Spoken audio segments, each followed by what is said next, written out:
I greatly appreciate everyone for joining in, being on time. As you all know, this is my first conversation series that I'm doing for Alana Knows Nonprofit. Most of you do know me. You know me as your nonprofit consultant, but you also know me as the founder and executive director of I Am a Queen. So for years, I've been wanting to do these conversations with nonprofit founders. And since probably last year, we started working with nonprofit leaders of color. And the main question has been, how do I fund my organization? How do I grow my organization? How do I sustain it? Because a lot of times when you're in the nonprofit community, there's not a lot of people offering up free information to you that's just going to let you know what to do.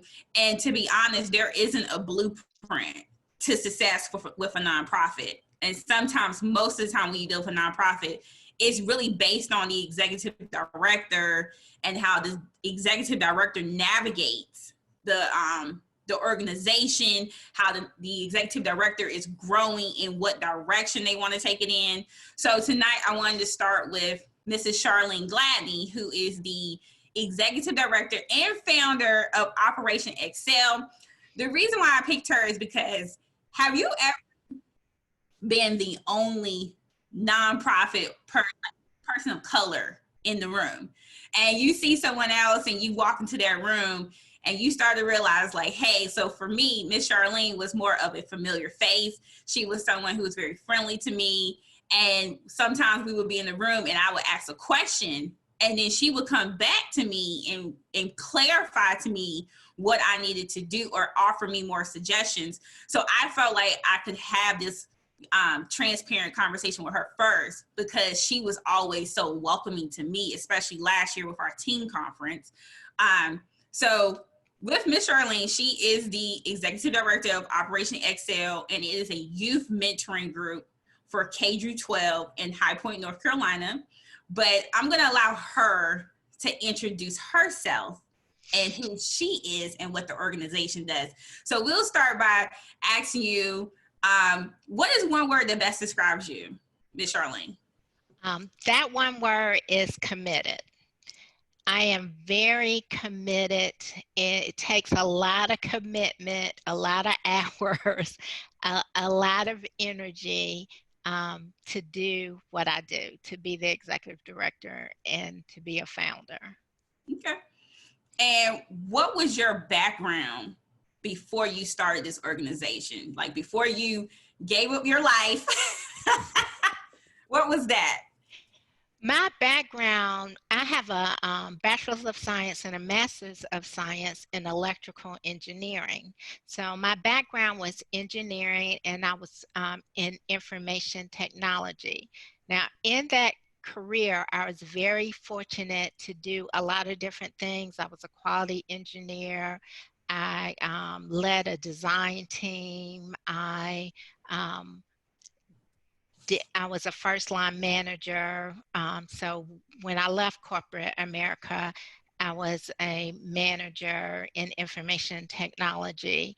So I gained skills in managing people, managing a budget, a lot of collaboration in the roles that I had. So understanding and navigating that. And then on my volunteer life, a lot of my volunteer, I'm a Delta, so I was a leader. You're my sister too. I was a leader in that organization. I was a big sister for Big Brothers Big Sisters. I taught Sunday school. I was a volunteer in an after-school program. So I had a wide variety of experiences in my volunteer roles as well. Okay. So why did you decide to start your organization? So Operation XCEL, me and my husband talked about things and our dreams and everything. So he actually started a program up under God's Grace Ministries, his nonprofit, at our church called Operation Homework. And so he was like, oh, this is a placeholder for you when you decide to do whatever you want to do. So, and one of the reasons why we started that is because we're very concerned. We're out in the big metropolis of Stokesdale. It's 2007 and manufacturing jobs are going away. And a lot of our youth were aspiring to do what their parents and grandparents had done, which was go into these manufacturing careers. And I was like, wait a minute. People are getting laid off. We can't do that.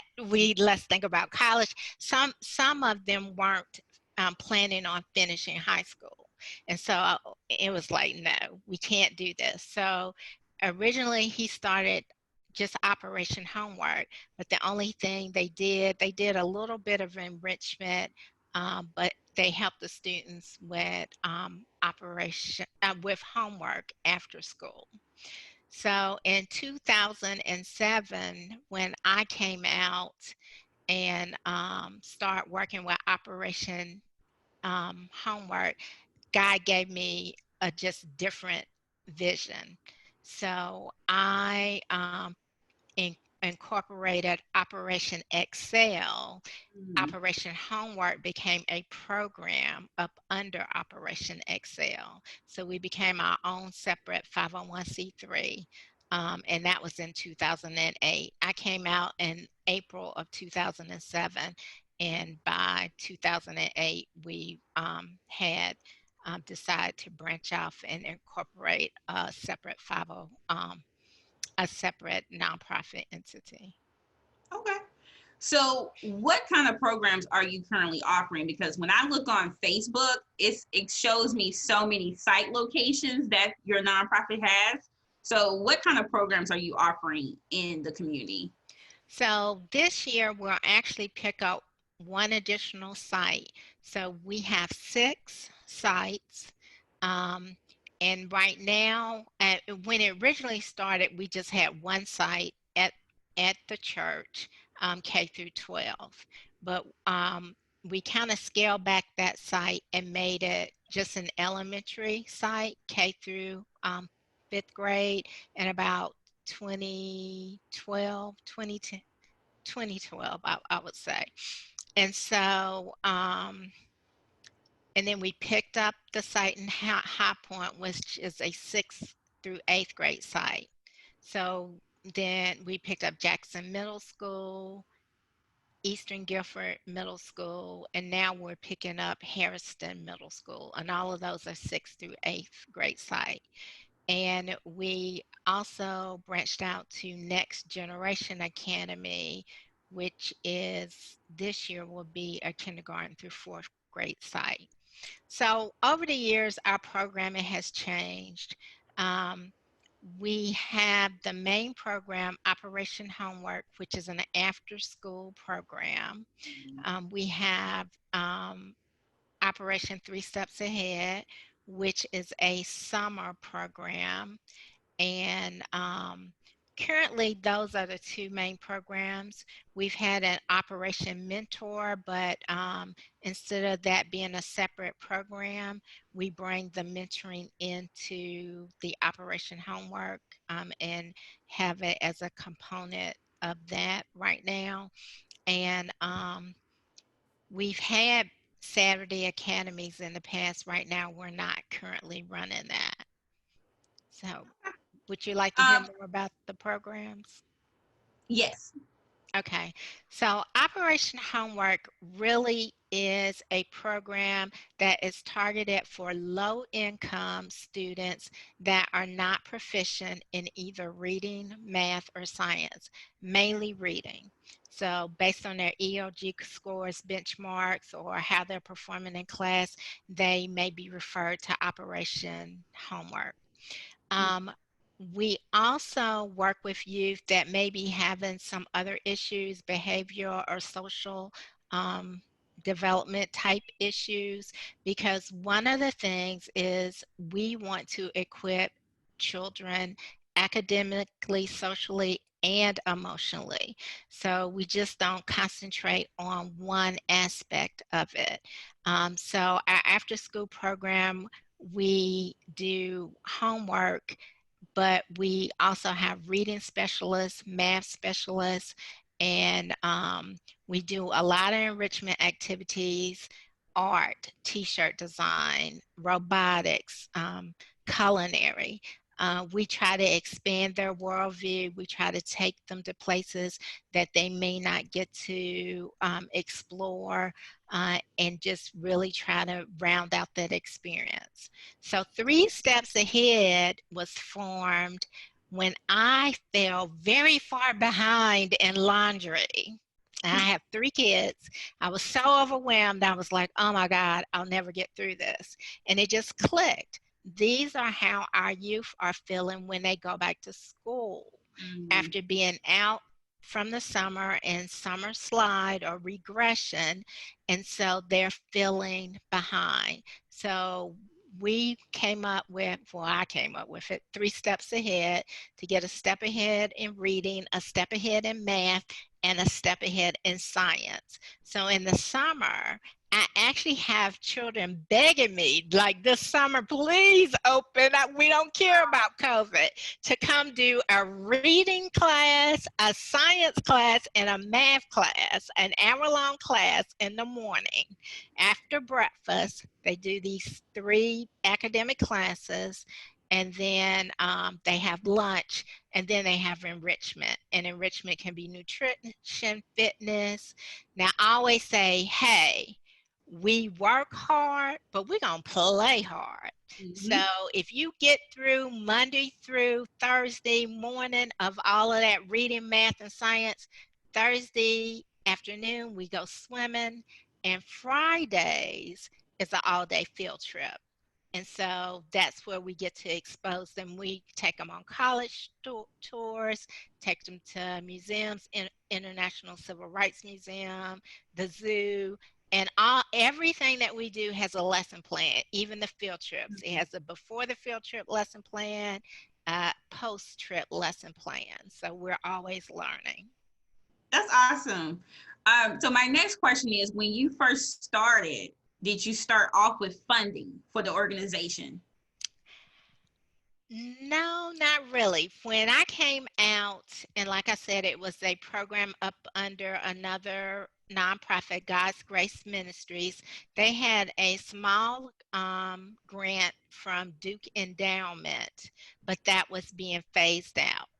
So it was, the last of that grant. And so, we took some time, me and my husband, to get our finances in order so that I really wouldn't need a whole lot of money. I always laugh because that first year that I came out, I made more I came out in April, so that first quarter, I made more that first quarter in my IT position than I made the entire rest of the year. Oh, So I mean, that's the truth. The struggle is I did not have the funding, and I know everybody can't make that choice, but I was able to make that choice. right. And a lot of people on here that I actually know, they are the first year, like they're in their first year of starting their organizations, or probably in year 1 or year 2. So what were the steps that you took to start working full time to fund your salary as the executive director? Okay, so I start looking at grants and doing research for different grants, and and that's the route I chose, was to go with the grant. And I was very blessed. The Lord blessed me in giving me a vision and helping me to write the first grant that I ever wrote. I got the grant, and that grant was for $154,000. So that was back in 2008. And you used and when you did the grant, you put your salary within the program? I did put the salary within. It was a state grant for dropout prevention, and state grants usually allow for program staff, Got it. especially direct program staff. Okay. And let me say this, though. A lot of people shy away from state grants, and I do understand why.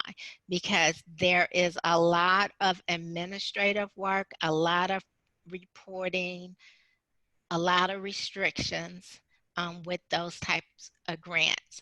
So I'm going to be honest. When I first got the grant, I was like, oh my God, what have I done? After I started working with the grant, because my love was for the kids. And now I had a staff and I had all this administrative work to do. And I had less time with the kids directly because I didn't have now I have an executive assistant, I have a program director, and so I can share the burden of the administrative responsibilities of the organization.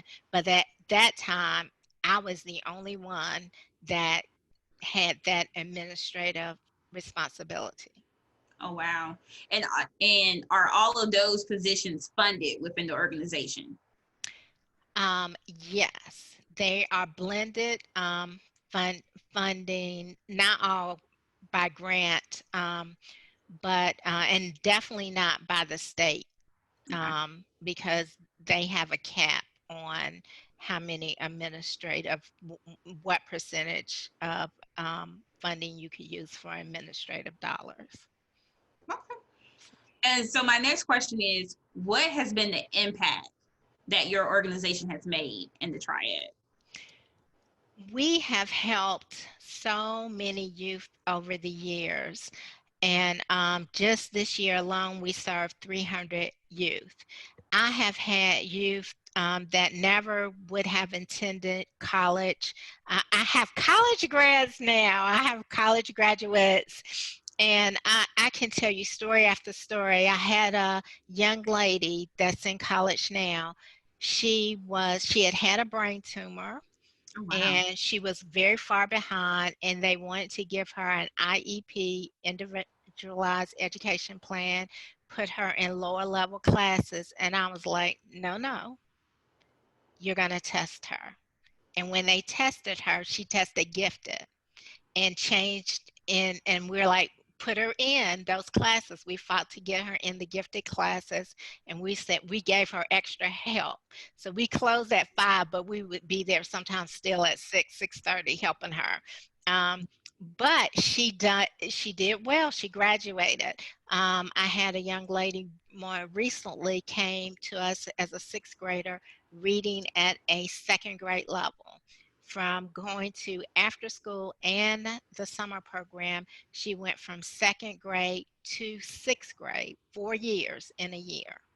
Hmm. So those are the types of transformations. I've had children who were withdrawn, shy, socially awkward, just blossom into social butterflies.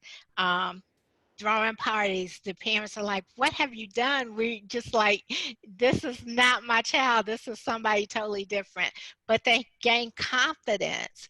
Hmm. So, I mean, I could give you quantities and I could spat off stats. You could go to my website if you want to see those, like 98% are STEM efficacy or things like that. But I think the real impact is in individuals. And that's what we try to do is really make sure that we are gearing our program to an individual student. That's awesome. And my last question before we go into Q&A is, what resources can you share, or like educational opportunities that you believe that executive directors should be taking to invest in themselves? Definitely join the Guilford Nonprofit Consortium. It is well worth the money, the investment. They have a lot of free educational workshops and resources on their website, and networking opportunities, getting to meet other people. And that's the big benefit of meeting other people and being able to ask them questions and having somebody that you can turn to.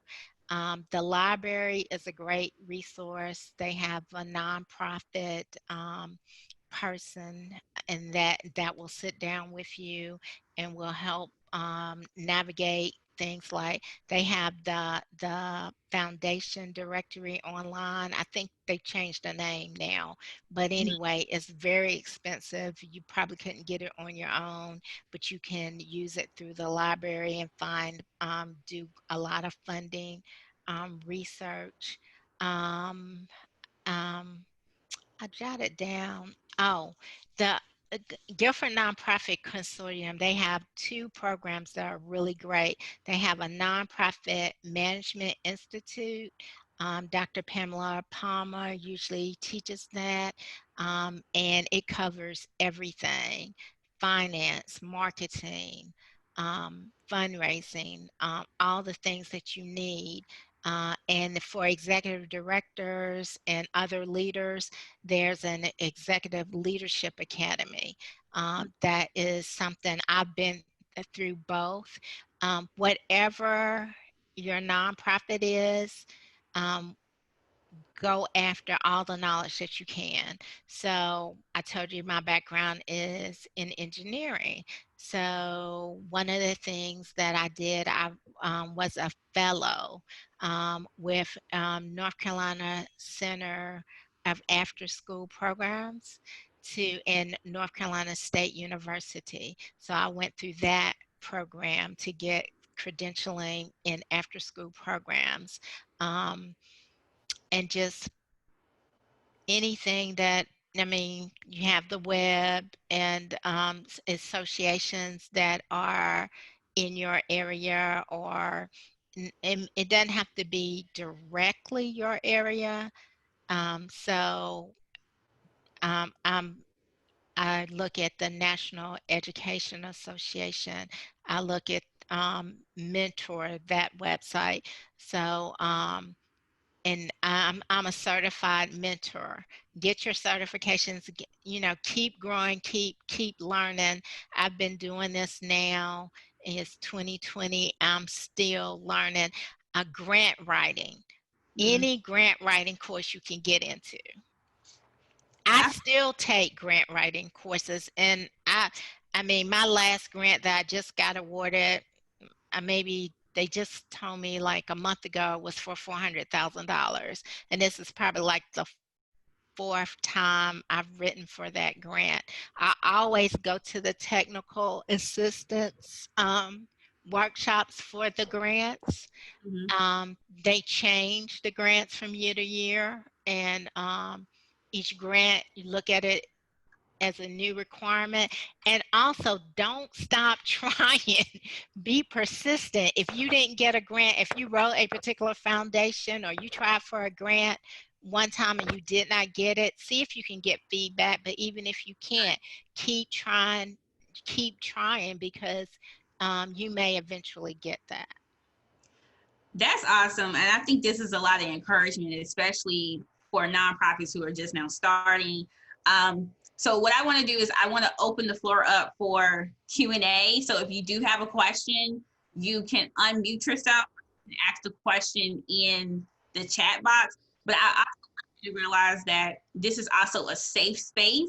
So a safe space means that if you feel like a question is dumb, or if you feel like, oh my God, if I ask this question, everyone's going to think I'm crazy, I believe that you should ask it, because somebody else is probably wondering, how in the world did she apply for a grant that was $400,000? How did she apply for this that was able to fund this? So I want to open the floor up. So does anyone have any questions? And I hope you do. And I just want to say, I went from a $28,000 budget to this year, we bought in almost $1 million. It's like 900. So it can be done. Wow. Okay. Anyone have any questions?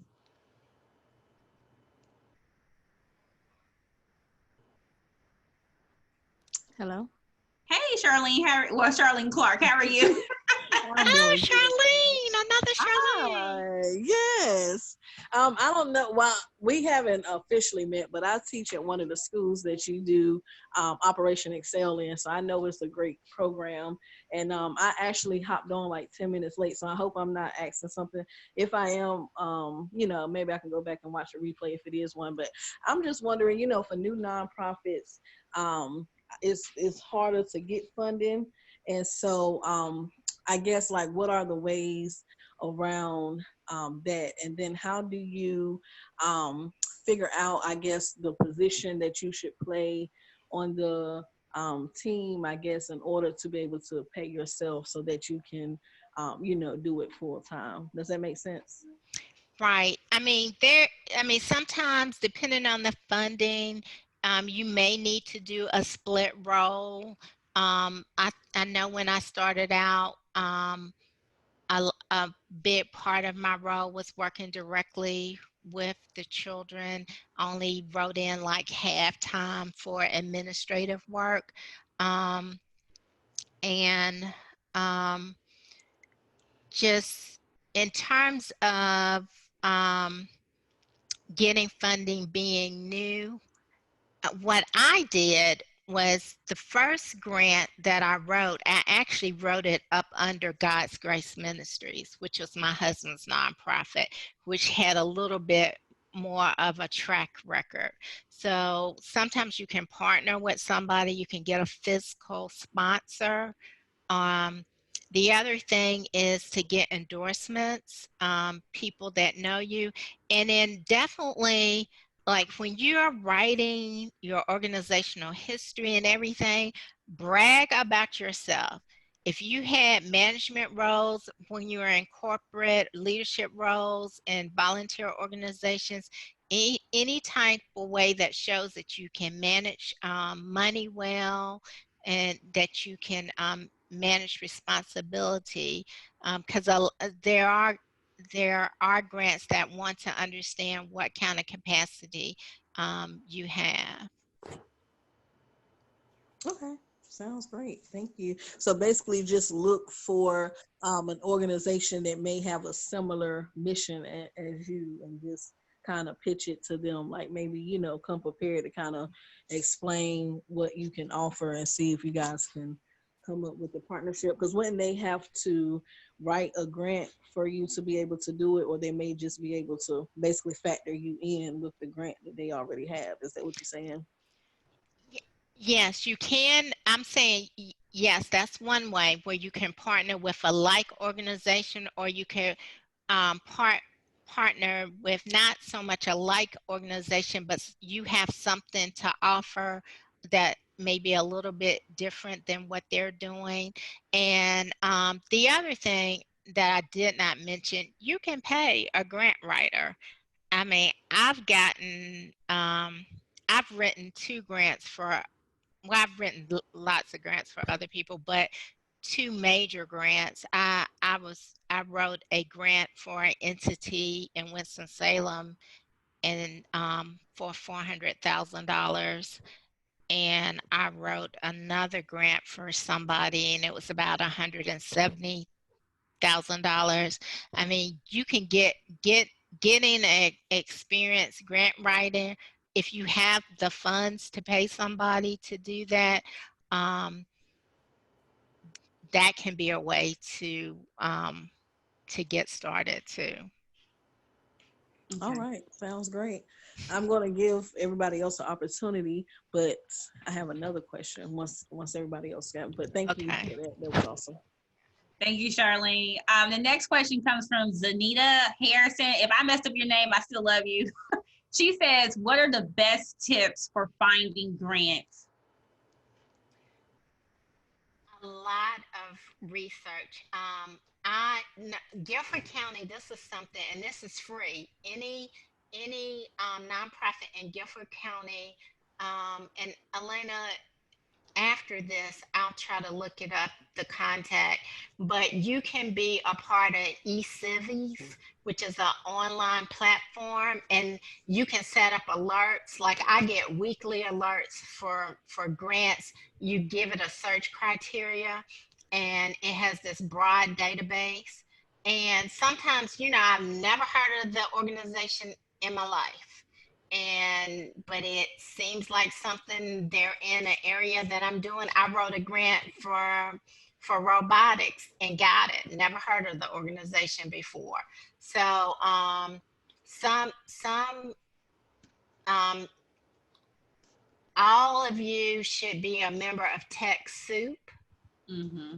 And if you get your nonprofit connected with them, they have some grant software that you can purchase, like Grant Station and some other ones that you can, where these are search engines or grant repositories, and they send out reports of grants that are coming. But eCivies I like, and because it's free, okay?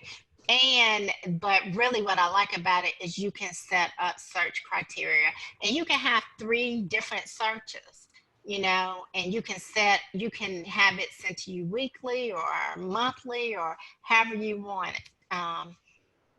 And then going to the library and using that foundation directory is another good resource.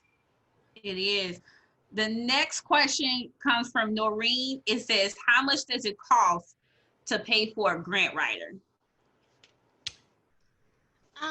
Truthfully, I write my own grant, so I don't know. I know in the past I've charged like $65 an hour.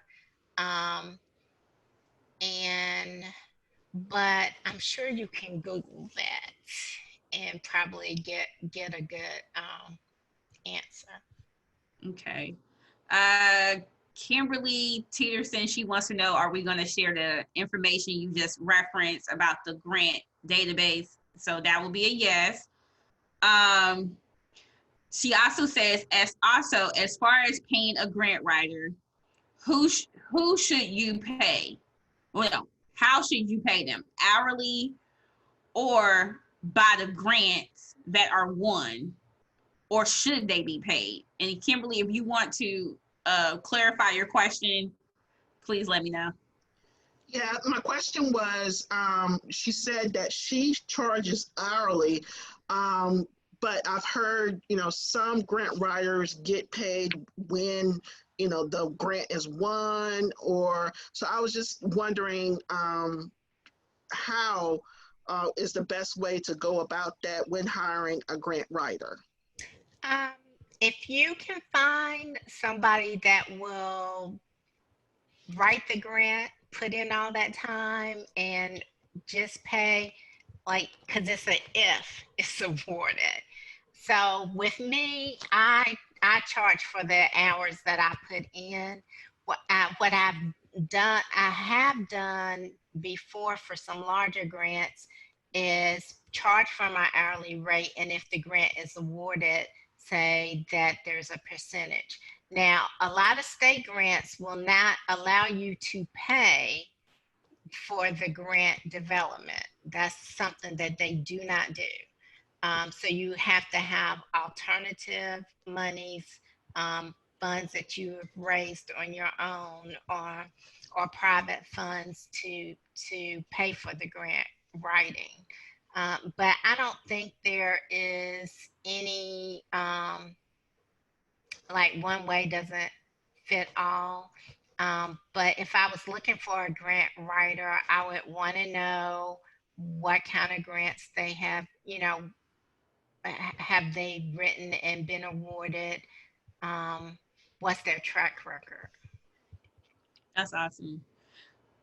Does anyone have a question?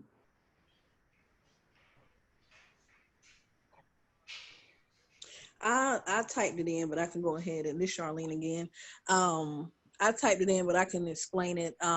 So I was asking about the board of directors. I know one of my concerns when I was first researching nonprofits is just the fact that, you know, once you're a 501c3 status, you really don't have control over the company. And it's kind of like, you know, once you pass, it's not like something that's automatically, you know, given to your family. It's technically, you know, belongs to the state and things like that. And so I guess that was kind of like my drawback, because I felt like, you know, somebody can come in and change up the vision and stuff. And so I guess just tips on like on the board, on like, you know, attracting the right people, or either I've heard that you can have two different types of boards. You can have a governing board, or you can have another type. I forgot what it was, but it was like a different one where you required them to fundraise and different things like that to bring in revenue. So just her tips on, you know, finding the right board directors and just making sure that, you know, they keep the mission intact as far as like making decisions for the company and everything. Okay. So I'm going to say something that may be unconventional. I don't care. Pray.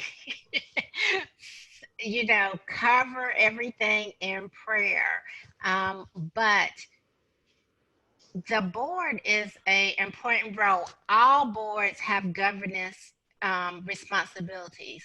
They have a fiduciary responsibility, period.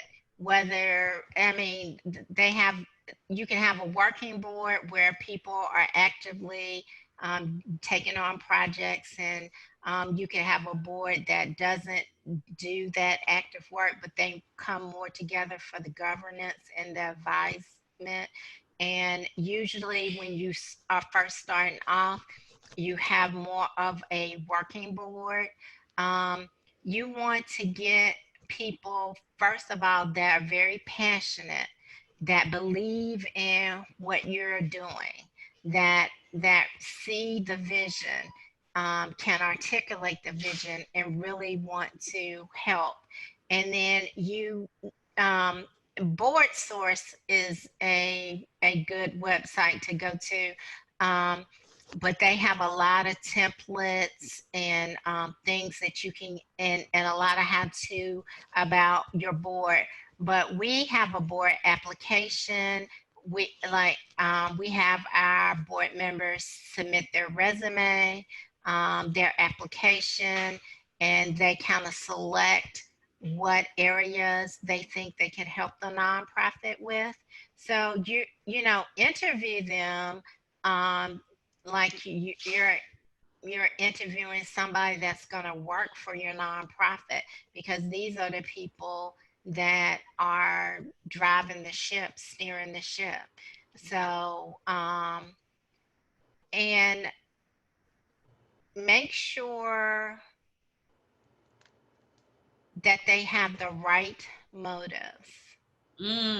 That's, I really want to take a pause here and make sure they have the right motives. People have a lot of different motives for joining boards. So make sure that their motives and their interests really align with the organization and what you're trying to do. That was awesome. Awesome. Thank you. Volunteers, a lot of times people who volunteer with your organization, sometimes they make good board members. Think about some of your clients.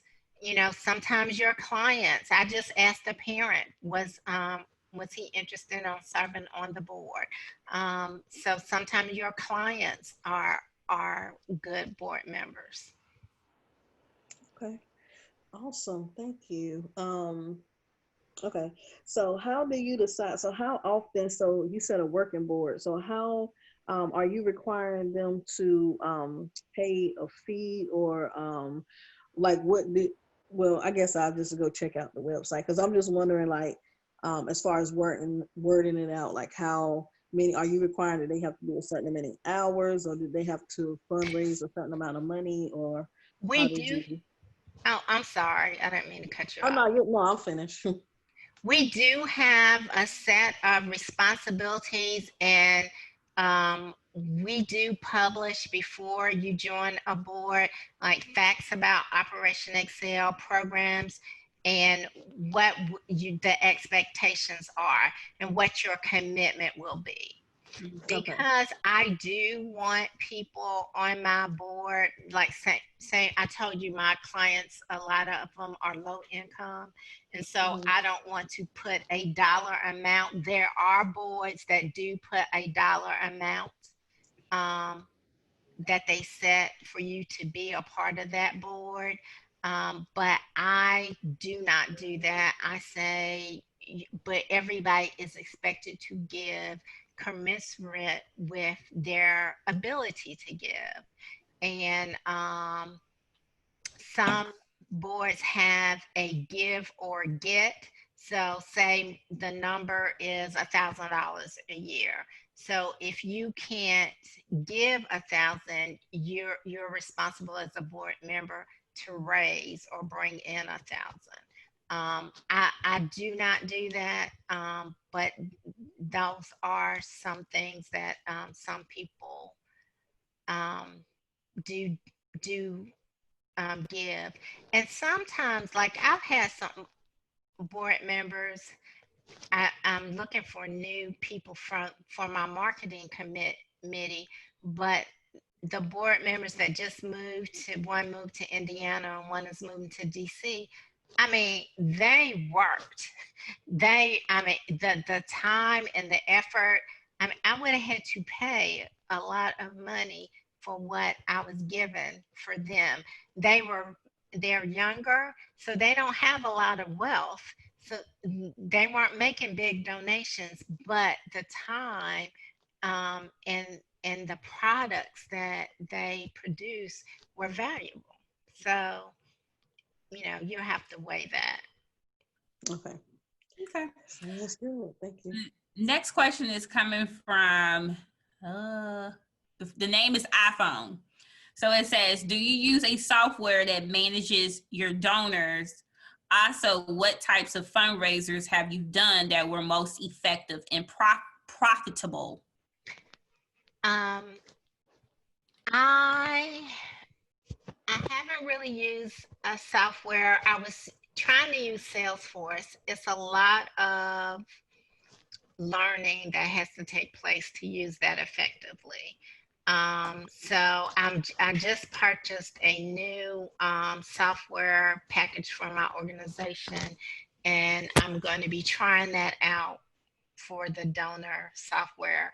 So that is a weakness of Operation XCEL, and in terms of donor management software.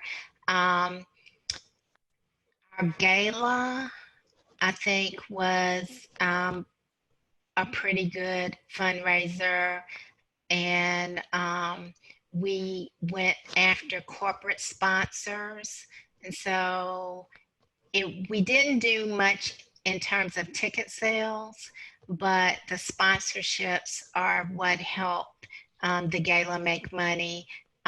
We tend to do smaller fundraisers. We do the Facebook fundraisers, Giving Tuesday. I had a wall of giving where for Valentine's Day, you could just click on a heart and give like small amounts, as small as $5, as much as you want. And letter writing campaigns. So those are the different fundraisers. Oh, we had a pancake breakfast once, and that turned out very well. Okay. It was fun. Sade, I know you had texted. What is your question?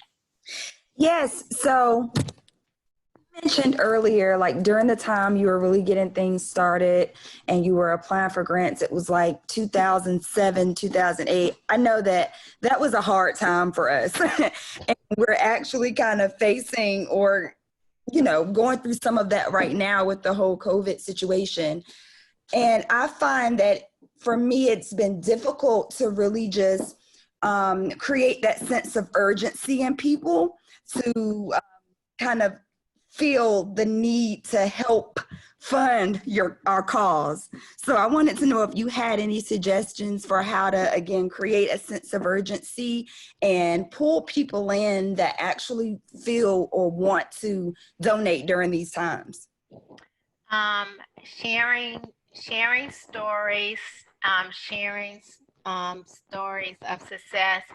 And this is something that I'm bad at, but I'm gonna tell you what I've been told. I mean, most people, you have to ask them 7 times before they'll give,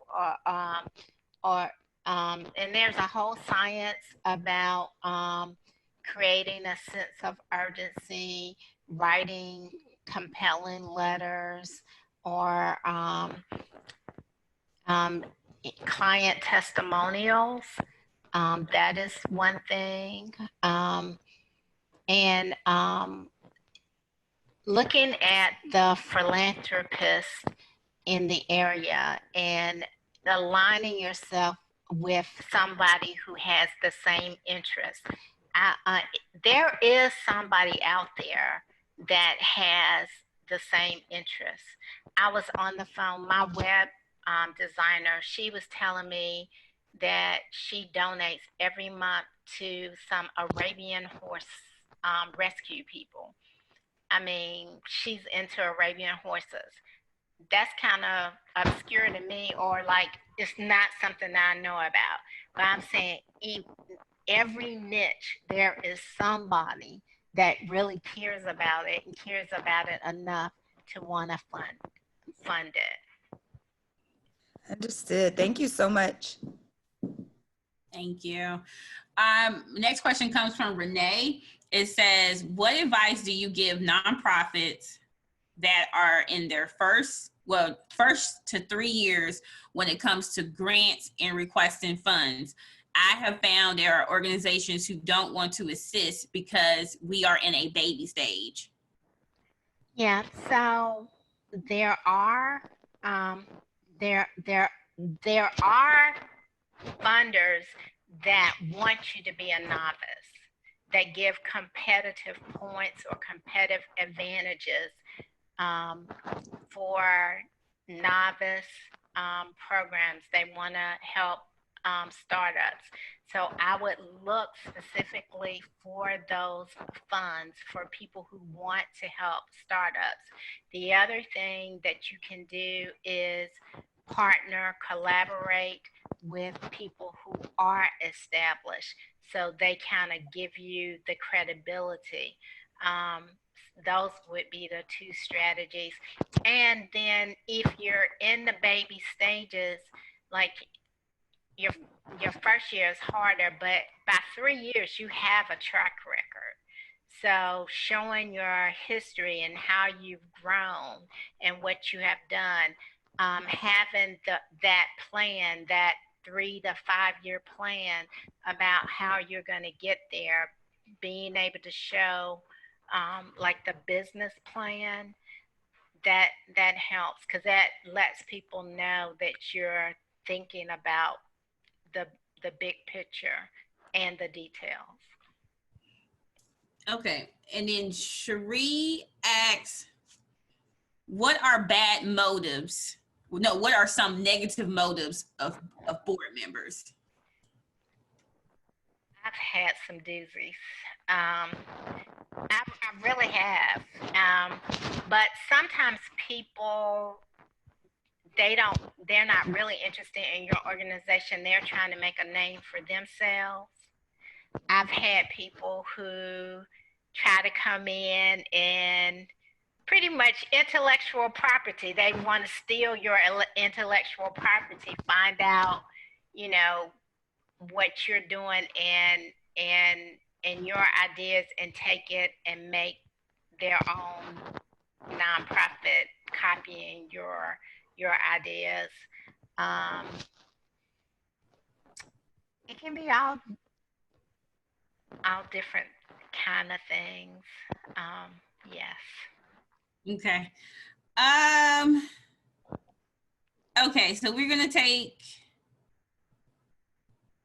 All right, we're gonna take these last two questions because we're hitting the 8 o'clock hour. The second of the last says from Charlene, as a starting nonprofit, which role on the board should we operate under? President, founder, or executive director?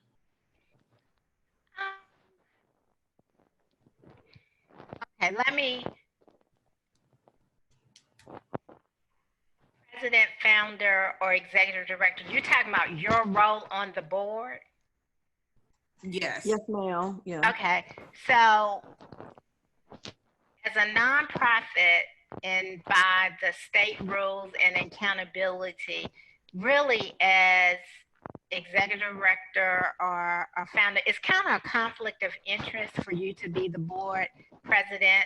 I, as the executive director of Operation XCEL founder, I am the founder and the executive director. I report to the board. The board is who governs and makes sure I'm not doing anything illegal. So you as an executive director or founder, really, you just have to collaborate and have very good relationship with your board president. So those are two separate roles. The board president or the board chair is one role. You as the executive director or founder or president of your company, CEO, that's another role. Okay, so technically we're not on the board then. Like on the paper. Not as a voting member. You're a part of the board, but not as a voting member of the board. Okay. All right. Thank you. Okay. We did receive one more question. This is the second to the last. Is it necessary to fundraise if there are no significant costs needed to operate the nonprofit? Oh, child. There will be. I mean, there are organizations, but all organizations, I mean, you're going to have a PO box, or I mean, there's got to be some costs, the copies that you make or the postage that you send in a grant. There are always going to be some costs. If you can keep your costs minimum, that's really good. But I would suggest that you try to raise funds, and then having funding kind of brings credibility to your organization. But yeah, because you have to have a charitable solicitation license, which costs money to, like, your first couple of years, if you haven't raised a certain amount, you don't have to really pay. But you're supposed to be licensed with the state of North Carolina to ask anybody for a donation if you are a nonprofit corporation. Make sure you go to the Guilford Nonprofit Consortium and find out all the rules, because sometimes people are doing things and they don't realize that there are rules around it. Okay. And then our last question comes from Tracy. She says, my nonprofit is for building confidence in our lupus community. My biggest fundraiser is our fashion show. I spend a lot of money out of pocket. What types of grants should I go after for financial help? If it's local, you could look at the local foundations, the community foundations. You can also look specifically for funding around lupus and just around the goals of your organization. And I'd be happy to talk with you more about that. Okay. Tracy, and then thank you, Noreen, for being so helpful in the chat box. So I would like to thank everybody for coming to our first discussion, how they grew their nonprofits. The next discussion will be on August 20th with Blake Odom from the Motivational Foundation, and it's going to be discussing how to ask for your first donation.